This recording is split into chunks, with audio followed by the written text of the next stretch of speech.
Nah, setelah disusukan oleh Suwaibah, menjadi kebiasaan bagi masyarakat Arab yang ada di kota-kota. Di orang Arab ini terbagi kepada dua kelompok. Ada yang badawah, badawah ni badui kalau bahasa kita, dan ada yang hadir, yang bertamadun, yang ada di kota, ada di kampung, di kota, ya sama kayak. Cuma tentu karakternya akan berbeda.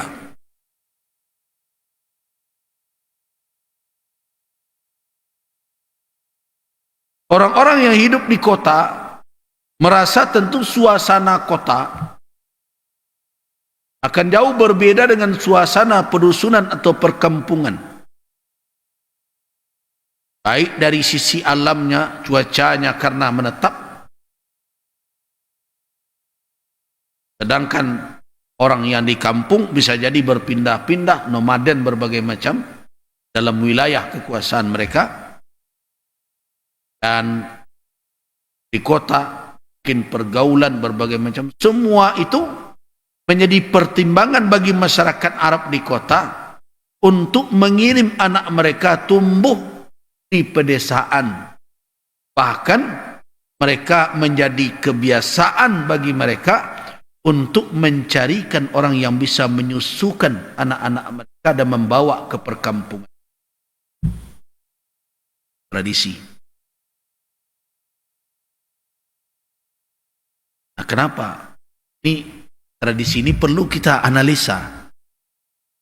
Ternyata dahulu orang mempertimbangkan juga pertumbuhan anak berhubungan dengan lingkungan dan kondisi daerah alam sekitar. Kita tahu tentu kota akan lebih padat. Polusi berbagai macam sangat tinggi. Dan tentu suasana, gaulan berbagai macam akan berbeda. Sedangkan perkampungan akan terkesan alami dan hidup dengan kesederhanaan. Tambah lagi, mereka berhadapan dengan tantangan yang lebih berat menghadapi keganasan alam. Padang pasir berbagai macam itu akan membuat tumbuhnya seorang anak dengan fisik yang kuat.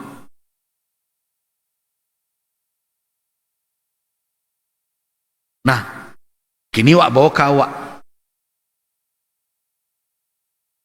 Ada enggak pertimbangan itu bagi kita orang tua hari ini ketika kita menginginkan anak kita tumbuh sebagai seorang yang kuat kepribadian dan kuat secara fisik? Berarti awaklah meninggalkan banyak nan baik. Saya ketika mendapatkan pertanyaan dari banyak orang tentang LGBT, salah satu yang sering saya ingatkan kepada para pendidik, Allah tu maja anak laki-laki itu menari. Ini aneh. Kalau mencari grup-grup tari, kan ada produksi ada laki-laki.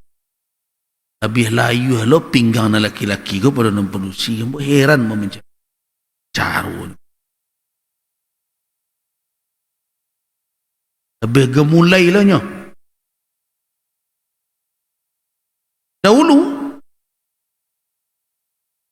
Dahulu ya. Orang tua sangat peduli dengan maskulinitas anak laki-laki. Karena itu diantarkannya ke guru baca bersilik. Tahu tak bapak dan ibu-ibu? Kalau orang menjalang guru baca bersilik, salah satu dan diantarkan sebagai persyaratan, sebagai simbolik apa kayo? Kain kapan sekabuang, pisau cie.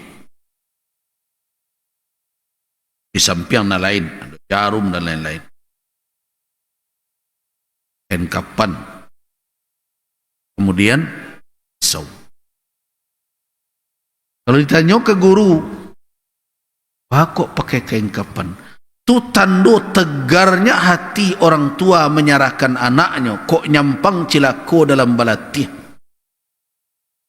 Permintaan tibo aja pun sampai. Yodek karena latihannya. Tidak ada nak dituntut dek orang tua. Kuah kain kapan yola besaran.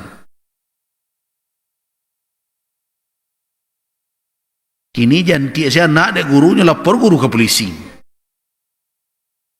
Ya kan? Wak dulu merasai kenerotan tapak kaki wak. Nama aja nenek wak tu, nyo cambuk je wak tu. Kenerotan. Ngadu tiba di rumah, tambah lo nak dapat. Anyang-anyang saja.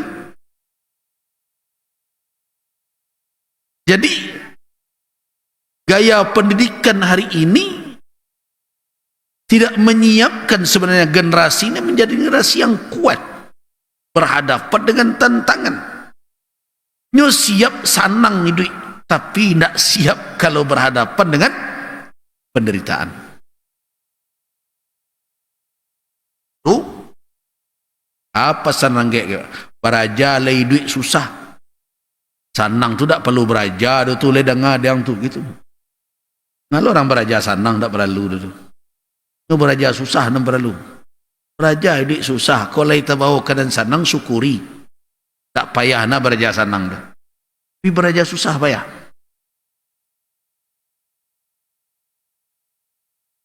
Karena itu orang tua dahulu walaupun kadang cukup harta kekayaannya, tidak amahnya membiarkan anak hidup dalam keadaan bermewah-mewah. Saya merasakan itu. Mungkin anak-anak setelah saya tidak merasakan, mau merasakan. Pabelannya harus mangkik low brake, harus membongkar kasih dari oto ke bawah.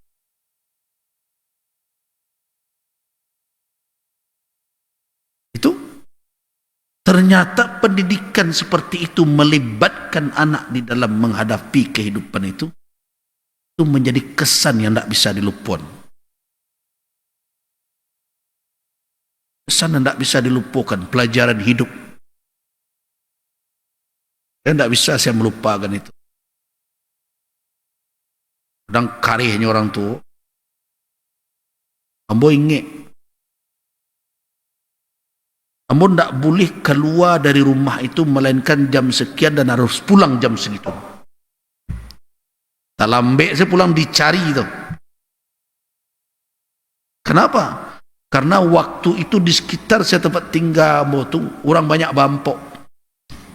Main remi.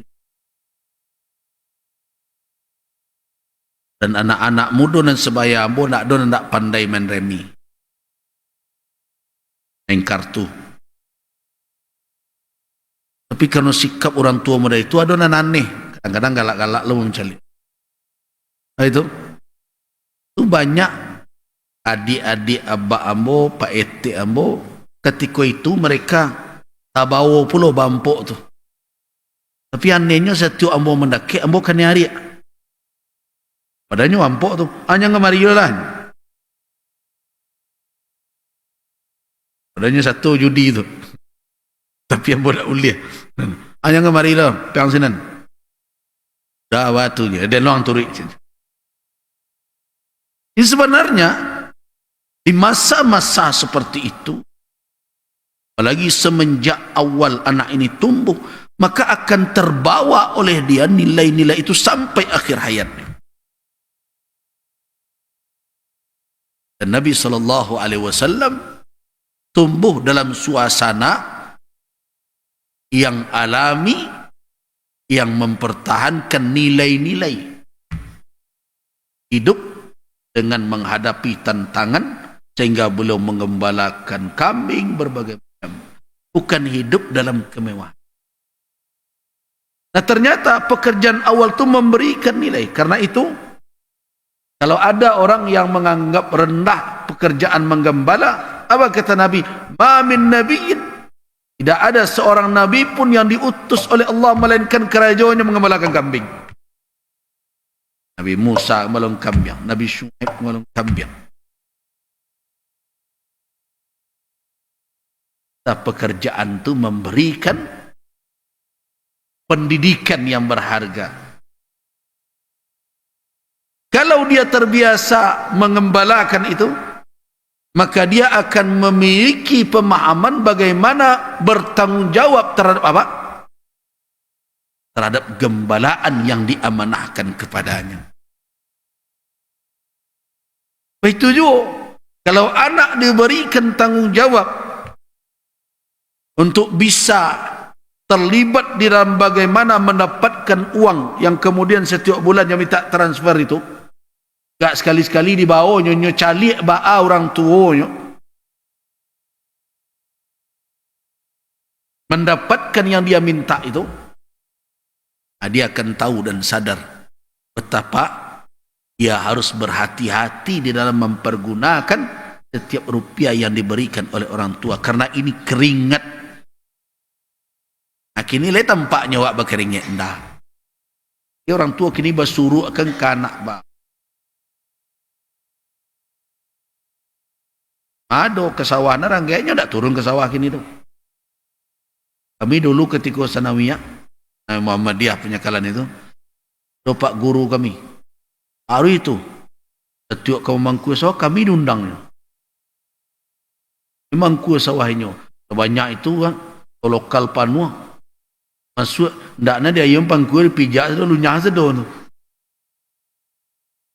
Mangku ada lagi nasi makan tu. Kami tamak nampak ke yang. Nah, tapi ternyata itu pendidikan. Di situ kita dapat pelajaran hidup. Nah, apa yang dilakukan oleh orang Arab yang ada di kota, yang membiasakan berharap ada yang menyusukan anak-anak mereka supaya mereka ibti'adan lahum an amradil hawadir, menghindarkan anak-anak mereka yang baru tumbuh dari penyakit-penyakit perkotaan. Untuk apa? Untuk menguatkan jasad mereka, wa tastadda a'sabuhum, sehingga anggota tubuh mereka menjadi kuat dan kokoh, dan termasuk juga wa yutqinu al-lisan al-arabi, untuk membuat mereka bisa berbicara dengan bahasa Arab yang benar. Karena orang di kampung bahasanya masih murni, masih asli.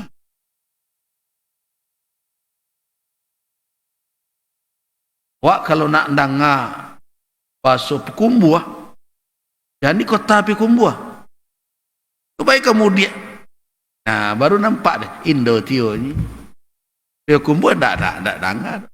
Kalau nak tahu bahasa Solo, tak di kota Solo dah. Baik dalam panjang, baru terdengar dengan 100, 200, 300. Begitu. Jadi daerah perkampungan itu mempertahankan lisan. Nah, ternyata ini adalah cikal bakal. Kemudian, kenapa Nabi SAW dikatakan afsahul Arab, orang Arab nan paling fasih di dalam berbahasa Arab? Karena apa? Samping anugerah dari Allah Subhanahu wa taala, beliau memang tumbuh terlatih dengan lisan Arabi, dengan lidah orang Arab yang asli. Itu pula gunanya dulu Imam Syafi'i rahimahullah sekian lama berada di perkampungan Badui untuk apa? Untuk mengasah lisan beliau, lidah beliau, agar memang berucap, berbicara dan bisa memahami dengan apa? Dengan bahasa Arab yang tulen. Nah, hari ini kalau payah ke kota-kota besar ingin belajar bahasa Arab Fusha payah. Masing-masing sudah punya amiyahnya, surang-surang bahasa slangnya. Payah ke Mesir, Pak belajar di pondok pesantren, apa kabar? Kaifa haluka? Ke Mesir, aduh tagal nang ngaikur. Izayyak, apolona izayyak. Ternyata itu kaifa haluk zayyak. Ibu seorang Suria lain lo macam shu halak gitu. Upai. Tiba di Saudi, kif anta, kif halak. Malah. Jadi awak tak bersuara.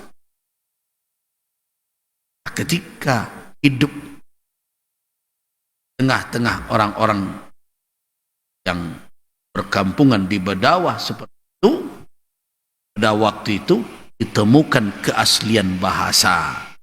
Nah, dengan alasan tradisi itulah akhirnya Abdul Muttalib iltamasa li Rasulillah arda, mengharap juga mencari-cari siapa yang mau menyusukan Muhammad ini. Dan kita sudah tahu semua. Karena kebiasaan begitu, akhirnya wanita-wanita yang baru melahirkan, yang punya anak, yang bisa menyusukan, datang pula untuk mencari anak susuan. Tentu tujuan awalnya apa? Untuk menambah penghasilan. Dan apakah menyewa orang untuk menyusukan itu adalah sesuatu yang terlarang kemudian di dalam Islam? Tidak. Dalam Al-Quranul Karim, perhatikan Allah Subhanahu wa taala dalam surah Al-Baqarah ayat 233, apa kata Allah di situ? Kalimat wa in aradtum an tastardi'u auladakum fala junaha alaikum. Jika kamu ingin untuk apa? Untuk meminta ada orang lain yang menyusukan anakmu, tidak ada dosa. Idza sallamtum ma ataitum bil ma'ruf, selama kamu sekalian menyerahkan imbalannya, jasanya sesuai dengan yang ma'ruf. Artinya menyewa orang untuk menyusukan anak, memberikan jasa tidaklah haram. Nah, ternyata perbuatan itu telah terjadi sebelum kedatangan risalah yang dibawa oleh Rasulullah Muhammad sallallahu alaihi wasallam. Nah, karena tujuan orang-orang yang datang menyusukan itu mencari anak susu, tidak bisa dihindari salah satunya adalah untuk berharap upah.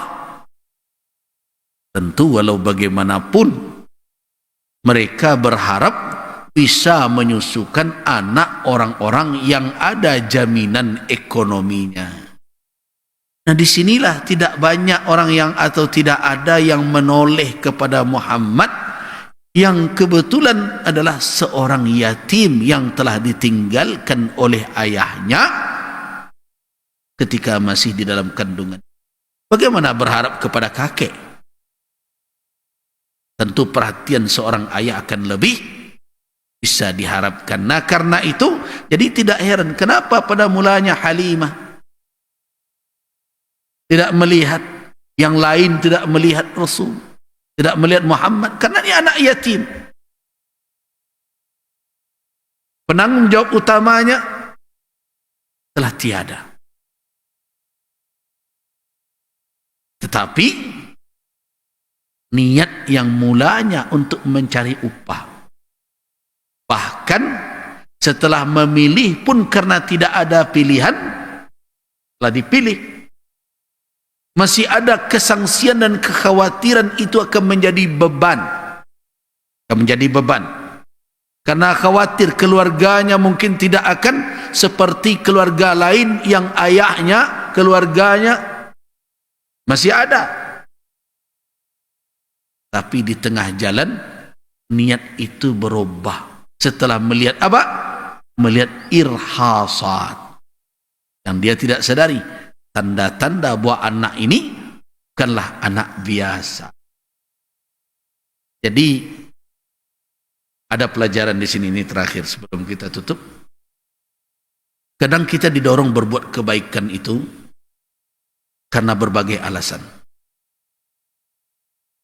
Nah, selama itu baik, teruslah. Mana tahu kadang keikhlasan itu muncul di tengah amal. Yang suri pula. Awaklah buat baik, awalnya seketik ria ko. Ajan berhenti pula. Ria ko tak ada gunanya ko. Tarui salah. Pelok se dan ria tadi itu menjadi ikhlas. Ujungnya tetap tidak merugi. Walaupun yang terbaik tentu dari awal melangkah dengan keikhlasan. Tapi kadang awak tak bawa kawan. Ada sampai mengaji, so nanda anak nang kaji tadi. Tapi dek kawan kareh mapuan sagan lawak awak turut salah. Nah, pelok salah di tengah jalan ada pek je tu. Jadi karena itu kalau ada yang terseret berbuat kebaikan atau tersasik ke jalanan bana, walaupun pada niat awalnya tidak sungguh-sungguh bana, saya anjurkan kalau yolai di jalanan bana, istiqamah selalai. Tak usah lo balik ke belakang, memulai dari awal tu mabihkan hari itu. Jadi beruntunglah orang yang tersasik di jalanan bana. Ada orang tersasik jalan ke bana tu, namun nak pai tadi, tapi balah pai je lah, tiba je lah saji. Kan tersasik jalan bana tu. Ya sudah, istiqamah selalai. Nah, tak usah lo keluar balik suruh itu. Nah, itulah yang terjadi pada Halimatus Sa'diyah, yang pada awalnya mungkin dia hanya berfikir mendapatkan apa? Mendapatkan imbalan upah, tetapi ternyata di kemudian hari dia menyadari bahwa anak ini membawa sesuatu yang tidak dimiliki oleh anak-anak lain, sehingga akhirnya berubahlah niat yang semulanya hanya mencari anak susuan, tapi ternyata dia akhirnya mengganti dengan apa? Dengan kasih sayang seperti kepada anaknya, bahkan melebihi dari cintanya kepada anaknya sendiri. Allahu a'lam.